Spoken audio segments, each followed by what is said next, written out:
the Chicago Bulls fan base seems to be really pressed about us making a move or not.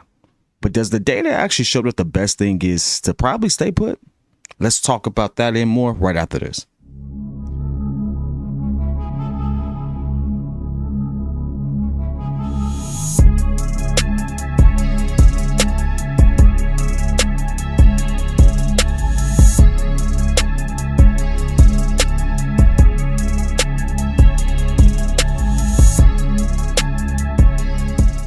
Now, if you're new to the channel, it's your boy PK with the Windy City Breeze, talking Chicago sports at Chicago Talks. You know we do. You know why you came. Let's just get into it. Right now, we are all in the trade, post-draft, pre-free agency thing. And now we're sitting here wondering, hey, when are we going to do something to make this team better?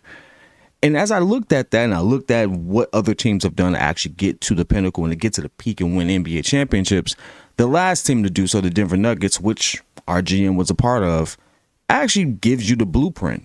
And that very blueprint could be the same thing that's happening here. The question is, are we as a fan base and are we as a organization patient enough to do it? What am I talking about? Well, as I was sitting there looking at all the different free agents and things of that nature that would be available, one of the things that hit me was maybe the best free agent point guards for our current situation already exist on our roster. What do I mean? Well, you can go down the list, and right now there are about 3 names that actually stand out. One, Russell Westbrook, of course. He's going to stand out, but there's a strong inkling that he's going to stay on the West Coast. That makes sense. Kyrie Irving, don't even worry about it. We know that that's going to happen. If he's in a Bulls jersey, good Lord, I didn't see that coming from a mile away. The way that contract looks and stuff like that, Jesus. But, I mean, notable point guard. You have to mention him. He's Uncle Drew, right? But then I started looking at all the other names. And Fred VanVleet stood out and things of that nature. But Ayo Dosunmu was on that list. And several different lists has him ranked as the 6th or 7th best available point guard on that list, even right behind D'Angelo Russell. And it made me wonder, maybe that is the way to go. Maybe instead of worrying about who do we get, we sit there and we do focus on continuity. And where do we get that from? Well, if you look at the Denver Nuggets, when they first got Jokic, they went for continuity. And it was a slow build to get there. It took them from Nikola Jokic got there and Mike Malone, rather, got there roughly around the same time. It could be a little sooner, but they were 2015, 2016. Mike Malone gets there. They slowly start building that. When Mike Malone first got to the, as a head coach, rather, to the Denver Nuggets, they were a 33-49 team. Worse than we were. The next season, they went to 40-42. Kind of right where we are. The year after that, they go to 46-36. Kind of right where we were projected before certain injuries and not having Lonzo back. Where we were projected to be a mid-40, maybe a 50-win team. Year after that, they go 54-28. So now you see they're on this upward trajectory. Every single year, they did get better. And then they drop back down to 46-27. Now, mind you, during the whole time of this, season by season, the league is changing at the same time, but they are also going through a host of injuries. So it makes you wonder, even with the league changing and with them, going through their own issues, they still went from 54. They dropped 8 games, which can be significant. I mean, it's about nearly 10% of the season. But they still maintain a level of relevancy to the point where no one saw them as champions, but you did see them as a potential threat. You knew they were on the come up, and everyone felt that way, even though the Phoenixes of the world were happening. Golden State was still making its resurgence. Boston was there. You knew of Denver as a threat.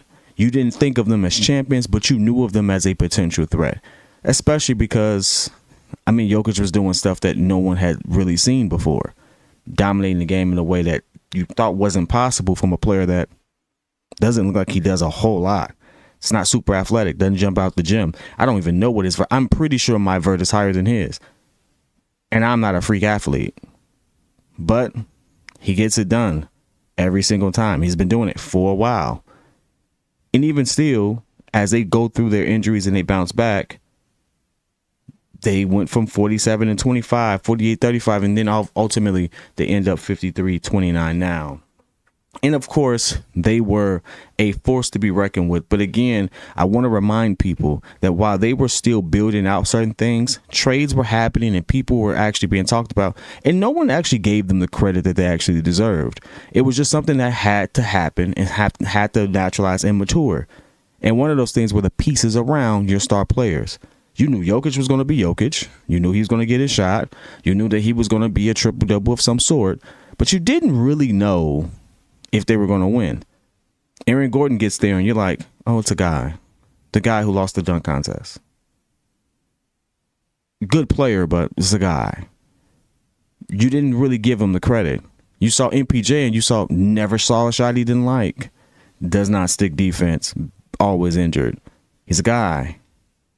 You saw Jamal Murray and you saw, hey, decent point guard, but for some odd reason, Mike Malone doesn't play him the way he should. And then when that fix changes, he gets hurt. He's a guy. Jamal Murray wasn't even considered one of the premier point guards in this particular league for a while, despite the fact that he was showing up and showing out for Denver. He just didn't get the national acclaim. Now, there are going to be some stands in the comments. They're going to say, well, who said that? That's stupid. Most of you all on the Chicago Bulls channel said that, because we called every game. We called some games in which I vividly remember me mentioning that name, and people like, yeah, I'd rather have insert some other mid or lower tier point guard. He didn't really stand out. He was a guy along Jokic, so you thought he should get 19, 20 points. He didn't get the credit he deserved until he did. And now it made me wonder, is now that just a sign that continuity is where you need to go? That absolutely developing your organization is the best way to do it. And maybe not going for every big splash if you really, really look at it. Again, and I know this is not the sexiest approach for people, but the Chicago Bulls are right in the hunt. We're not the Detroits of the world or the insert whatever weak team you want to insert at this point. We're not the Wizards for sure. We clearly can identify where we were going wrong, and we can clearly identify what we need to improve. And if you really look at it, they're all happening right before our eyes. The Bulls have a shooting coach. What was our biggest issue? We didn't take enough threes. All of a sudden, we have them in the offseason working on shooting. Surprise, right? Who thought that $1 billion organization was going to actually hire a shooting coach so their team could get better? Like, that's what happened. The Bulls are putting a plan in place. AK is putting a plan in place, and the players are showing up to actually improve. It may be that we need to be patient and let them run it back. Oh, don't sit there and say that they didn't have enough help on rebounding, and AK finds two, I would say, projects, but one of them absolutely was a stud. In fact, for him to have gone undrafted despite being, what was he, MVP of one or something, it's like, where the heck do you find that? The league doesn't value big men the same, but we do, because we have big men, skilled big men, who often find themselves in foul trouble, often find themselves alone in the sense of they didn't have a lot of help defense, despite the fact that we were the premier defensive team in the league. It may be that we're going to run it back and retool certain pieces. And it may be that the best option for us at point guard, best option for shooting guard, best option for small forward already exists on this roster. If you really look at it, there's not a lot of small forwards that you would even trade for that are better than Demar Derozan. I'm not saying he's the premier small forward by any stretch of the imagination, but he ain't mid. He's still really freaking good. Tobias Harris, I wouldn't put Tobias Harris over him. I wouldn't put Chris Middleton over him. You can go down the list of them. I wouldn't put them over DeMar. DeMar's still really pretty good. There's not a lot of shooting guards that are better than Zach Lavine. I give you 4, maybe 5. He's definitely in a top 10 situation. And then you have to wonder, if he's in a top 10, who are you going to get? And if you look at what's available for trade and what people are trying to do, there's not a lot of good trades out there right now. Like, there's not a lot of names that jump off the list outside of Dame. Okay, Dame. I give you Dame, obviously, yes. You go get Dame. Maybe some of the pieces that Utah still has. I like Jordan Clarkson. I think Colin Sexton on that bench over there is something to look at.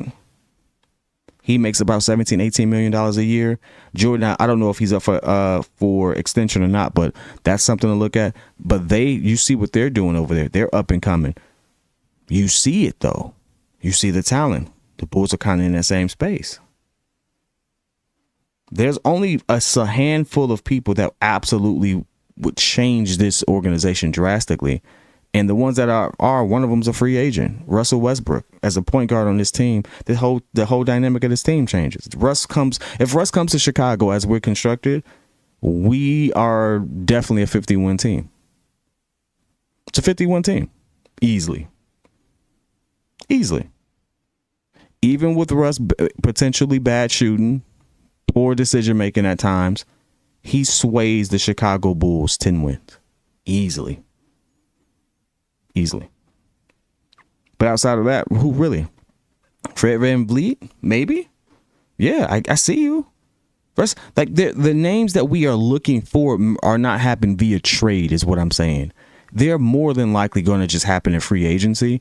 I don't see us making any big particular moves, not because we shouldn't, but because we don't have to.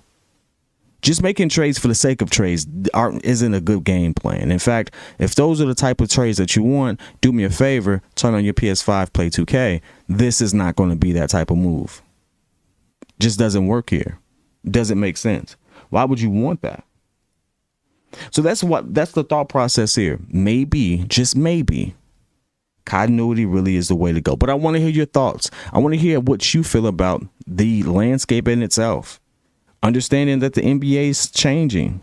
Understanding that some players who thought they were going to get the bag are not going to get the same bag.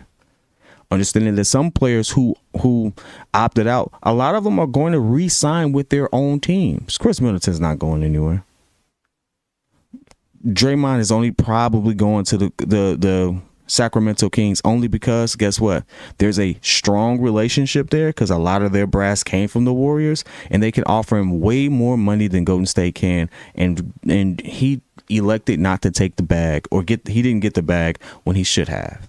That's a very unique case.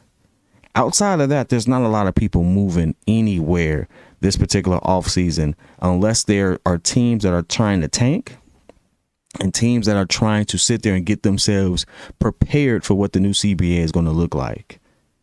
Outside of that, I don't see a whole lot shaking. I know it sounds exciting, but let's be honest. The names that we're talking about in the free agency and stuff like that, we all know that more than half of them are going right back where they are.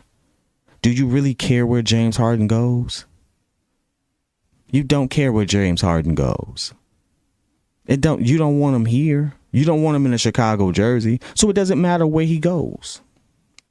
Who cares if he goes to Houston? Let him go.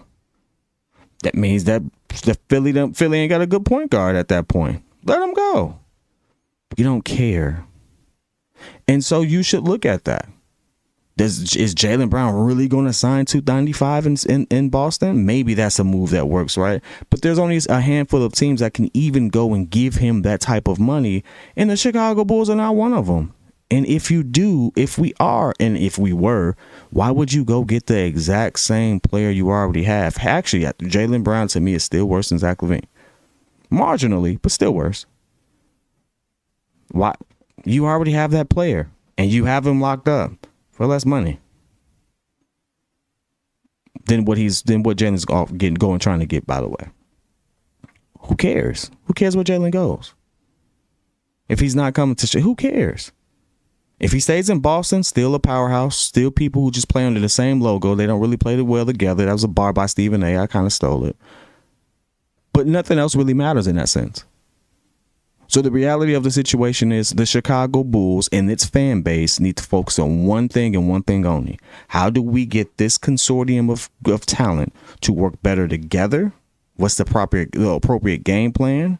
And if we're adding one piece and it only needs to be a point guard at this point, who is going to be that piece? Let's get them in soon. Let's move forward. But for the most part, this unit should run it back. If you just run it down, we're not that far off. We're not that far off. This is not the Bulls of 5 years ago or the Bulls of even 3 years ago. We're not that far off. We're not. Patience is the key. But I want to hear your thoughts, man. I know this is not going to be the sexiest video. And it's one of those things where I definitely wasn't the most overly excited about it. This is one of those introspective type of like, why are we doing this to ourselves type videos. So whether it's love, whether it's hate, put it in the chat, man. I love to hear from you all. Again, if you want to hear more just general NBA, you can follow my personal channel, P-Kid, at P-Kid Talks NBA. I'll be going down a couple of all different things. I'm definitely going to be talking about Kyrie soon, just in case that goes left, because who knows, maybe he does end up in the Lakers jersey. I doubt it. But you want to talk all things NBA, we'll be over there. But if you want to keep it strictly on Bulls, of course, you'll find me on the Windy City Breeze with my guy, Pat. We got the studio and everything coming for you all, so please stay in tune. Until next time, though. Peace.